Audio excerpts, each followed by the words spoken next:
नमस्कार दोस्तों। आपने अक्सर सुना होगा वो बहुत इंटेलिजेंट है या उसका आईक्यू बहुत हाई है, लेकिन क्या कभी किसी ने कहा है उसका ईक्यू बहुत स्ट्रांग है? आपका जवाब होगा नहीं। तो अब समय आ गया है कि हम इस तथ्य को समझें जो हमारी असली सफलता, रिश्तों और मानसिक संतुलन की नींव बनती है। इमोशनल इंटेलिजेंस यानी कि भावनात्मक बुद्धिमत्ता। डैनियल गोलमैन की ये किताब कोई आम सेल्फ हेल्प बुक नहीं है। यह एक मानव मन की गहराई को समझने की कुंजी है। यह हमें बताती है कि सिर्फ अक्लमंदी या डिग्रियां हमें खुश, सफल या समझदार नहीं बनाती, बल्कि वो व्यक्ति सफल होता है जिसे अपने और दूसरों के भावनाओं की पहचान हो, जो गुस्से में भी शांत रहे, तनाव में भी स्थिर रहे और हर रिश्ते को समझदारी से निभाए। आखिर इमोशनल इंटेलिजेंस क्या है? खुद की भावनाओं की पहचान है, अपने भावनाओं को नियंत्रित करना, दूसरे के भावनाओं को समझना, दूसरों से बेहतर संवाद बनाना। अगर हम इसे एक लाइन में डिफाइन करें तो यह कह सकते हैं कि यह वह कला है जो हमें इंसान बनाती है। आज के बुक समरी में हम इन बातों को जानेंगे। एंड ईक्यू क्यों आईक्यू से ज्यादा जरूरी है। 2. हमारा दिमाग भावनाओं पर कैसे काम करता है। 3. कैसे हम आत्मचेतना विकसित कर सकते हैं। 4. कैसे सहानुभूति और आत्मनियंत्रण हमारी जिंदगी बदल सकते हैं। और ये कैसे ईक्यू को सीखकर हम एक बेहतर प्रोफेशनल, बेहतर पार्टनर और बेहतर इंसान बन सकते हैं। दोस्तों, अगर आप खुद को समझना चाहते हैं, दूसरों से बेहतर जुड़ना चाहते हैं और अपनी जिंदगी को संतुलित और सफल बनाना चाहते हैं, तो यह किताब आपके लिए है। इसलिए वीडियो के अंत तक बने रहिए। चैप्टर 1। क्या ईक्यू आईक्यू से ज्यादा जरूरी है? कभी आपने सोचा है कि कोई इंसान बहुत पढ़ा लिखा होने के बावजूद जीवन में क्यों फेल हो जाता है, और कोई साधारण पढ़ाई वाला व्यक्ति क्यों जिंदगी में ऊंचाइयों तक पहुंच जाता है? इसका जवाब सिर्फ आईक्यू यानी इंटेलिजेंस कोशिएंट में नहीं छुपा होता, बल्कि छुपा होता है ईक्यू यानी इमोशनल इंटेलिजेंस। डेनियल गोलमैन की इस प्रसिद्ध किताब में बताया गया है कि हमारी भावनात्मक समझ, आत्मनियंत्रण, सहानुभूति और सामाजिक कौशल हमारी सफलता में आईक्यू से ज्यादा योगदान करते हैं। आखिर आईक्यू क्या है? आईक्यू हमें सिखाता है कि कैसे सोचें, लेकिन ईक्यू सिखाता है कैसे महसूस करें, समझें और व्यवहार करें। कई स्टडीज यह साबित कर चुकी हैं कि जिन लोगों में भावनाओं को संभालने, तनाव को मैनेज करने और दूसरों से जुड़ने की कला होती है, वे ज्यादा सफल, खुशहाल और लीडरशिप में बेहतर होते हैं। ईक्यू में हम खुद के भावनाओं को पहचानते हैं, गुस्से या डर के समय खुद को शांत रखना, दूसरे के भावनाओं को समझना और रिश्तों को बेहतर तरीके से निभाना। ईक्यू का मतलब है इमोशनल बैलेंस। जब सब कुछ बिगड़ रहा हो तब भी खुद को संभाल पाना। रियल लाइफ एग्जाम्पल सोचिए। 2 लोग इंटरव्यू देने गए, एक बहुत तेज लेकिन घबराया हुआ, दूसरा थोड़ा साधारण लेकिन शांत और कॉन्फिडेंट। शांत रहने वाला व्यक्ति चुना गया क्योंकि उसकी भावनाओं पर पकड़ थी। ईक्यू हमें किताबों से नहीं, जिंदगी से सीखनी होती है, और अच्छी बात यह है कि ये सीखी जा सकती है। हर दिन थोड़ी प्रैक्टिस, थोड़ी जागरूकता, और हम खुद को इमोशनली मजबूत बना सकते हैं। सफलता में आईक्यू से ज्यादा ईक्यू मायने रखता है। ईक्यू यानी self awareness, self control, empathy और रिलेशनशिप स्किल्स, और ये हर कोई सीख सकता है। अगले चैप्टर में हम जानेंगे हमारा दिमाग कैसे भावनाओं पर प्रतिक्रिया करता है और एमिगडाला हाईजैक क्या होता है जो हमें कभी-कभी बेवजह गुस्सा दिला देता है। चैप्टर 2। मस्तिष्क और भावना का रिश्ता। कभी ऐसा हुआ है कि आप किसी बात पर अचानक बहुत ज्यादा गुस्सा हो गए, बिना सोचे, बिना समझे, बस तुरंत प्रतिक्रिया दे दी? या फिर कोई डर ऐसी तेजी से दिल में उतर गया कि आप सोच भी नहीं पाए? अगर हाँ, तो रिएक्शन को एमिगडाला हाईजैक कहते हैं, यानी कि जब हमारा मस्तिष्क हमारे भावनात्मक डर या प्रतिक्रिया से पूरी तरह हाईजैक हो जाता है। मस्तिष्क की संरचना और भावनाएं डेनियल गोलमैन बताते हैं कि हमारा दिमाग 2 हिस्सों में काम करता है। 1. रैशनल ब्रेन, बुद्धि वाला हिस्सा, इसे नियोकॉर्टेक्स कहते हैं, जो सोचता है, विश्लेषण करता है, लॉजिक लगाता है। 2. इमोशनल ब्रेन, भावनात्मक हिस्सा, इसमें सबसे खास हिस्सा है अमिगडाला, जो हमारे डर, गुस्से और प्रतिक्रिया से जुड़ा होता है। जब कोई घटना अचानक होती है, जैसे कोई चिल्ला दे, गाड़ी तेजी से पास निकल जाए या कोई हमें अपमानित कर दे, तो अमिगडाला तुरंत एक्टिव होता है और हमें बिना सोचे ही प्रतिक्रिया देने के लिए प्रेरित करता है। अमिगडाला हाईजैक क्या है? जब हमारा इमोशनल ब्रेन पूरे नियंत्रण में आ जाता है और रैशनल ब्रेन को पूरी तरह साइलेंस कर देता है, उसे ही कहते हैं अमिगडाला हाईजैक। इस समय हम गुस्से में चिल्ला देते हैं, डर के मारे भाग जाते हैं या ऐसा कुछ कर बैठते हैं जो बाद में पछतावा देता है। एक छोटा सा उदाहरण लेते हैं कि एक बॉस अपने कर्मचारी से कहता है, तुम हमेशा गलतियां करते हो, और कर्मचारी गुस्से में तुरंत जवाब दे देता है, तो फिर किसी और को रख लीजिए। यह प्रतिक्रिया अमिगडाला हाईजैक है। बाद में पछतावा होता है क्योंकि वो जवाब दिल से आया, दिमाग से नहीं। एक छोटा सा उदाहरण लेते हैं कि एक बॉस अपने कर्मचारी से कहता है, तुम हमेशा गलतियां करते हो, और कर्मचारी गुस्से में तुरंत जवाब दे देता है, तो फिर किसी और को रख लीजिए। यह प्रतिक्रिया अमिगडाला हाईजैक है। बाद में पछतावा होता है क्योंकि वो जवाब दिल से आया, दिमाग से नहीं। इस बात का समाधान क्या है? सेल्फ अवेयरनेस और सेल्फ रेगुलेशन, यानी अपनी भावनाओं को पहचानना और खुद को शांत रखने की कला सीखना। जब हम यह समझने लगते हैं कि हमारी प्रतिक्रिया कहाँ से आ रही है, तो हम प्रतिक्रिया देने से पहले एक पॉज ले सकते हैं। दोस्तों, हमारे दिमाग में भावना और बुद्धि की जंग चलती रहती है। कभी कभी भावना बुद्धि पर हावी हो जाती है, लेकिन हम माइंडफुलनेस, जागरूकता और प्रैक्टिस से इसे संतुलित कर सकते हैं। हम इंसान हैं और हमारी भावनाएं हमें खूबसूरत बनाती हैं, लेकिन जब हम उन्हें समझ लेते हैं, तभी हम उन्हें अपने पक्ष में इस्तेमाल कर सकते हैं। अगले अध्याय में हम जानेंगे कैसे सेल्फ अवेयरनेस यानी आत्मचेतना हमें अपनी भावनाओं के प्रति सजग बनाती है। चैप्टर 3, सेल्फ अवेयरनेस, खुद को समझने की कला। कभी आपने खुद से पूछा है, इस वक्त मैं क्या महसूस कर रहा हूं? या मुझे गुस्सा क्यों आया, दुख क्यों हुआ, डर क्यों लगा? अगर आपने ये सवाल खुद से नहीं पूछे, तो शायद आपने खुद को पूरी तरह से जाना ही नहीं। सेल्फ अवेयरनेस क्या है? डेनियल गोलेमन कहते हैं, इमोशनल इंटेलिजेंस की नींव है सेल्फ अवेयरनेस। इसका मतलब है अपने अंदर चल रही भावनाओं को पहचानना, उन्हें नाम देना और समझना कि वे हमारी सोच और व्यवहार को कैसे प्रभावित कर रही हैं। खुद को आईने में देखना आसान है, पर भावनाओं का आईना, वो अक्सर धुंधला होता है।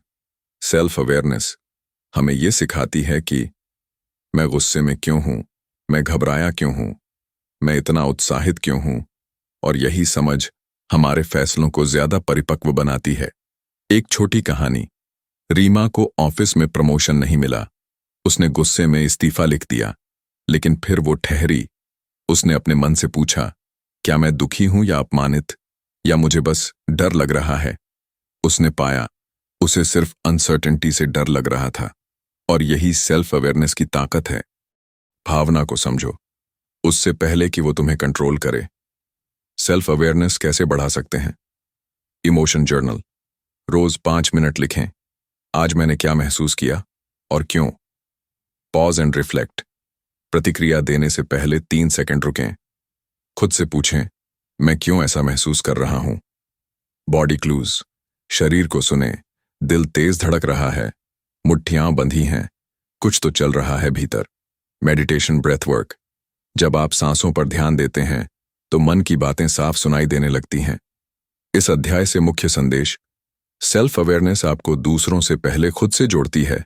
जब आप अपनी भावनाओं को पहचानते हैं तो आप उनकी गुलामी से आजाद हो जाते हैं, और यहीं से शुरू होती है असली इमोशनल मास्टरी। हम सबको इस दौड़ती जिंदगी में सबसे ज्यादा जरूरत है खुद से मिलने की, और सेल्फ अवेयरनेस वही पहला कदम है। अगले अध्याय में हम बात करेंगे सेल्फ रेगुलेशन की, यानी खुद को कैसे कंट्रोल करें बिना अपनी भावनाओं को दबाए। सुनते रहिए इमोशनल इंटेलिजेंस, आपकी भीतर की शक्ति की खोज। चैप्टर 4, सेल्फ रेगुलेशन, खुद को नियंत्रित करने की शक्ति। कभी कभी गुस्सा आता है, कभी घबराहट, कभी डर, और कभी कोई बात इतनी चुभती है कि मन करता है सब कुछ तोड़ दें, छोड़ दें। चीख दें। पर फिर कुछ लोग होते हैं जो इन सब भावनाओं के बावजूद खुद को संयम में रखते हैं। यही है सेल्फ रेगुलेशन, खुद को रोक पाना, खुद को थाम पाना। सेल्फ रेगुलेशन क्या है? डैनियल गोलमैन के मुताबिक सेल्फ रेगुलेशन का मतलब है भावनाओं को दबाना नहीं, बल्कि उन्हें दिशा देना। ये कला हमें सिखाती है गुस्से को सोच में बदलना, डर को साहस में और बेचैनी को योजना में। इस मनोविज्ञान को एक छोटी सी कहानी से समझने की कोशिश करते हैं। रणवीर को उसके बॉस ने मीटिंग में सबके सामने डांटा। वो चाहता था वहीं गुस्से में जवाब दे दे, पर उसने खुद को रोका, सांस ली, खुद से कहा, इस वक्त चुप रहना बेहतर है, बाद में बात करूंगा। अगले दिन शांत मन से उसने बॉस से बात की और हालात बदल गए। सेल्फ रेगुलेशन ने रणवीर को शर्मिंदगी से नहीं, समझदारी से बचाया। सेल्फ रेगुलेशन को हम 5 भागों में बांट सकते हैं। 1. सेल्फ कंट्रोल, भावनाओं पर नियंत्रण, बिना उन्हें नजरअंदाज किए। 2. ट्रस्टवर्दीनेस, जो कहो वही करो, अपने शब्दों पर खरे उतरना। 3. कॉन्शियसनेस, जिम्मेदारी समझना और बिना टाल मटोल के काम करना। 4. एडेप्टेबिलिटी, हालात चाहे जैसे हों अपने आप को ढालना। 5. इनोवेशन, भावनाओं की ऊंच नीच के बीच भी नया सोच पाना। सेल्फ रेगुलेशन कैसे विकसित करें? पॉज टेक्निक, कोई प्रतिक्रिया देने से पहले 5 सेकंड रुकिए। ये छोटी सी देर बहुत कुछ बदल सकती है। डीप ब्रीदिंग, जब भी भावना तेज हो सांस गहरी लें, यह दिमाग को शांत और साफ करता है। पॉजिटिव सेल्फ टॉक, खुद से कहिए, मैं इसे संभाल सकता हूं, अभी नहीं तो थोड़ी देर बाद सही ढंग से बात करूंगा। रिफ्लेक्ट, डोंट रिएक्ट, हर स्थिति में जवाब देने की जरूरत नहीं होती। इस अध्याय ने हमें सिखाया कि भावनाओं को दबाना नहीं है, उन्हें नियंत्रित करना है। रिएक्शन की जगह रिफ्लेक्शन चुनिए। सेल्फ रेगुलेशन से आप अपने जीवन, करियर और रिश्तों में परिपक्वता ला सकते हैं। जिस इंसान ने खुद को जीत लिया, वो किसी भी हालात में हार नहीं सकता, और सेल्फ रेगुलेशन यही जीत की शुरुआत है। अगले अध्याय में हम जानेंगे मोटिवेशन की असली ताकत, कैसे अंदर से प्रेरित रहना ही हमें आगे बढ़ाता है। तो जुड़े रहिए। चैप्टर 5, मोटिवेशन, भीतर से प्रेरित होने की शक्ति। क्या आपने कभी किसी ऐसे इंसान को देखा है जो बिना किसी बाहरी पुरस्कार के भी पूरे जोश से काम करता है, जिसे तारीफ की जरूरत नहीं होती, जिसे बस अपना लक्ष्य दिखता है और वो चलता चला जाता है? ऐसे लोग दूसरों से अलग होते हैं क्योंकि उनकी प्रेरणा बाहर से नहीं, भीतर से आती है। उन्हें कहते हैं इंट्रिंसिकली मोटिवेटेड लोग। मोटिवेशन क्या है? डैनियल गोलमैन बताते हैं कि मोटिवेशन इमोशनल इंटेलिजेंस का तीसरा स्तंभ है। यह हमारे अंदर वह भीतर की आग है जो हमें स्थिर रखती है, लक्ष्य की ओर बढ़ाती है, चाहे रास्ता कितना भी कठिन क्यों ना हो। यह सिर्फ काम के प्रति लगाव नहीं है, बल्कि किसी उद्देश्य के प्रति गहराई से जुड़ाव है। Intrinsic versus extrinsic motivation. Extrinsic motivation, बाहर से मिलने वाली चीजें, पैसे, पुरस्कार, तारीफ, प्रमोशन। इंट्रिंसिक मोटिवेशन, अंदर से आने वाली चाहत, सीखने की इच्छा, कुछ बेहतर करने की भूख, खुद को साबित करने की लगन। गोलमैन कहते हैं सच्चा लीडर वही है जो खुद को भीतर से प्रेरित रख सकता है। कल्पना कीजिए एक खिलाड़ी की जो हर सुबह 4 बजे उठकर अभ्यास करता है। कोई उसे कहता नहीं, कोई ताली नहीं बजाता, फिर भी वह करता है क्योंकि वह खुद को हर दिन पहले से बेहतर बनाना चाहता है। यह है इमोशनली इंटेलिजेंट मोटिवेशन, जो सिर्फ मंजिल पर नहीं, यात्रा पर केंद्रित होती है। मोटिवेटेड लोगों की 4 खासियतें। 1. अचीवमेंट ड्राइव, लगातार कुछ बेहतर करने की भूख। 2. कमिटमेंट, उद्देश्य और मूल्यों के प्रति सच्ची निष्ठा। 3. इनिशिएटिव, खुद से शुरुआत करने की आदत। 4. ऑप्टिमिज्म, हर कठिनाई में भी उम्मीद बनाए रखना। कैसे बढ़ाएं अपनी मोटिवेशन? 1. क्लियर विजन बनाइए, अपने लक्ष्य को कागज पर लिखिए, जितना साफ उतनी शक्ति। 2. प्रोग्रेस को सेलिब्रेट कीजिए, छोटे कदमों की भी सराहना करें, वे बड़ी जीत की ओर ले जाते हैं। 3. पर्पस पर ध्यान दें, सिर्फ क्या नहीं, क्यों जानिए। मैं ये क्यों कर रहा हूं? इस सवाल का जवाब आपको कभी थकने नहीं देगा। 4. नेगेटिव थिंकिंग से दूर रहें। आशावादी सोच आपके भीतर ऊर्जा बनाए रखती है। 5. मोटिवेटेड लोगों से जुड़ें।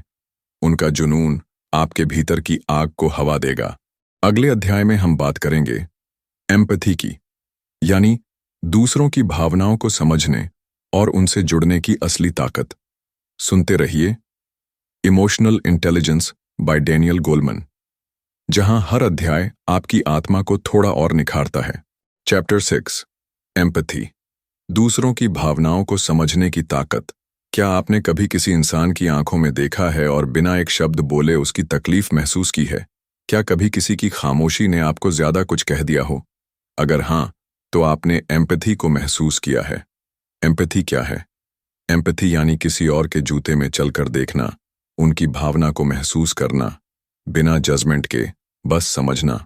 डैनियल गोलमन कहते हैं, एम्पैथी किसी इंसान की सबसे गहरी समझ का नाम है और यह इमोशनल इंटेलिजेंस की आत्मा है। आज की दुनिया में जहां लोग सुने जाने के लिए तरसते हैं, वहीं एक एम्पैथेटिक इंसान उन्हें वो देता है जो सबसे कीमती है, समझ। अब हम समझेंगे एम्पैथी और सिंपैथी में क्या फर्क है। सिंपैथी, मुझे तुम्हारे लिए बुरा लग रहा है। एम्पैथी, मैं समझ सकता हूं तुम क्या महसूस कर रहे हो। सिंपैथी ऊपर से देखती है। एम्पैथी किसी के दर्द को गहराई से महसूस करने की अभिव्यक्ति है। गोलमन के अनुसार एम्पैथी 3 प्रकार का होता है। 1. कॉग्निटिव एम्पैथी, किसी की सोच और नजरिए को समझना। 2. इमोशनल एम्पैथी, किसी की भावना को अपने भीतर महसूस करना। 3. कंपैशनेट एम्पैथी, समझकर, महसूस कर, कुछ करने की प्रेरणा। एम्पैथी को कैसे विकसित करें? 1. सुनना सीखें, जवाब देने के लिए नहीं, समझने के लिए सुनिए। 2. बॉडी लैंग्वेज पढ़िए, लोग जो नहीं कहते वो उनके हाव भाव में छुपा होता है। 3. जज ना करें, हर किसी की एक कहानी होती है, समझने की कोशिश करें। 4. खुद को उस जगह रखकर सोचें, अगर मैं उसकी जगह होता तो कैसा लगता। 5. माइंडफुल प्रेजेंस, बातचीत के दौरान पूरी तरह वहां मौजूद रहें, मन से, ध्यान से। लेखक कहते हैं, एम्पैथी एक ऐसा सेतु है जो दिलों को जोड़ता है। बिना एम्पैथी के आप सिर्फ एक बॉस हैं। एम्पैथी के साथ आप एक लीडर बनते हैं, एक साथी, एक इंसान। दूसरों की भावनाएं समझने वाले लोग दुनिया को सिर्फ बेहतर नहीं बनाते, बल्कि इंसानियत को गहराई से छूते हैं। अगले अध्याय में हम जानेंगे सोशल स्किल्स के बारे में, यानी कैसे बनाएं ऐसे रिश्ते जो टिकें, जो समझ से भरे हों। इमोशनल इंटेलिजेंस की इस यात्रा में बने रहिए। आपका सफर आत्मविकास की ओर बढ़ रहा है। चैप्टर 7, सोशल स्किल्स, लोगों से सही तरह से जुड़ने की कला। हम सब अपने जीवन में रिश्ते बनाते हैं, दोस्ती, परिवार, ऑफिस, समाज। पर कुछ लोग ऐसे होते हैं जिनसे मिलते ही सुकून मिल जाता है, जो बिना ज्यादा बोले आपके मन को पढ़ लेते हैं, जो लोगों से जुड़ने में माहिर होते हैं। ऐसे लोग सोशली इंटेलिजेंट होते हैं। सोशल स्किल्स क्या होती हैं? सोशल स्किल्स यानी कि लोगों से प्रभावशाली ढंग से बातचीत करना, टकराव को समझदारी से संभालना, टीम वर्क करना, रिश्तों को निभाना और संवारना, सामने वाले को सुने और समझे जाने का एहसास कराना। डैनियल गोलमन कहते हैं, सोशल स्किल्स इमोशनल इंटेलिजेंस की अंतिम और सबसे उपयोगी परत है, जो आपको दूसरों से जोड़ती है और खुद को बेहतर बनाती है। सोशल स्किल्स क्यों जरूरी हैं? आप अच्छे संबंध बना सकते हैं, दूसरों का भरोसा जीत सकते हैं, संघर्ष को शांति से सुलझा सकते हैं, प्रभावशाली बातचीत कर सकते हैं, किसी टीम या संगठन में नेतृत्व कर सकते हैं। आज की दुनिया में केवल आईक्यू नहीं, पीपल आईक्यू भी जरूरी है। सोशली इंटेलिजेंट लोगों की 6 खास बातें। 1. वे अच्छा सुनते हैं, सिर्फ कानों से नहीं, दिल से सुनते हैं। 2. वे बॉडी लैंग्वेज समझते हैं, किसी के चेहरे या हाव भाव से ही भावनाएं पकड़ लेते हैं। 3. वे प्रेरित करना जानते हैं, दूसरों को गिराने में नहीं, उठाने में विश्वास रखते हैं। 4. वे विवाद को बढ़ाते नहीं, सुलझाते हैं, झगड़े को समझदारी से निपटाते हैं। 5. वे कनेक्शन बनाते हैं, नेटवर्क नहीं, उनके रिश्ते गहरे होते हैं, दिखावटी नहीं। 6. वे खुद के लिए नहीं, टीम के लिए सोचते हैं। असली लीडर वही है जो सबसे पीछे खड़ा होकर भी सबसे आगे नजर आए। उदाहरण के तौर पर समझते हैं, मान लीजिए कोई ऑफिस में प्रेजेंटेशन के दौरान घबरा जाता है। एक सोशली स्किल्ड इंसान न केवल उसका हौसला बढ़ाएगा, बल्कि टीम के सामने उसका सम्मान भी बचाएगा। वो इंसान सबको ये महसूस कराएगा कि तुम अकेले नहीं हो। सोशल स्किल्स को कैसे सुधारें? एक्टिव लिसनिंग, सिर्फ सुनो मत, समझो भी। फीडबैक देना और लेना सीखो, बिना ईगो के। कॉन्फ्लिक्ट्स को शांतिपूर्वक सुलझाओ। टीम में सहयोग करना सीखो। पॉजिटिव बॉडी लैंग्वेज अपनाओ। नेटवर्किंग नहीं, हार्ड वर्किंग करो।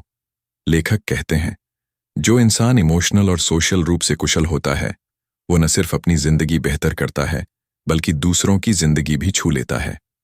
इमोशनल इंटेलिजेंस का मतलब सिर्फ अपने अंदर झांकना नहीं, बल्कि दूसरों के मन को भी समझना है। इस किताब के 7 अध्याय हमें यही सिखाते हैं, कैसे हम एक बेहतर इंसान बने, खुद के लिए और इस दुनिया के लिए। इमोशनल इंटेलिजेंस का यह सफर समाप्त नहीं, बल्कि अब शुरू होता है। आपकी असली जिंदगी में, हर रिश्ते में, हर फैसले में। दोस्तों, अगर यह ऑडियो बुक आपके दिल को छू गई हो, तो इसे लाइक करें, शेयर करें और इस चैनल को सब्सक्राइब करना ना भूलें, क्योंकि हम लेकर आते हैं ऐसी ही किताबें जो आपकी सोच को बदलती हैं और जीवन को बेहतर बनाती हैं। अगली किताब में फिर मुलाकात होगी। तब तक खुद से जुड़े रहिए, सीखते रहिए और बढ़ते रहिए।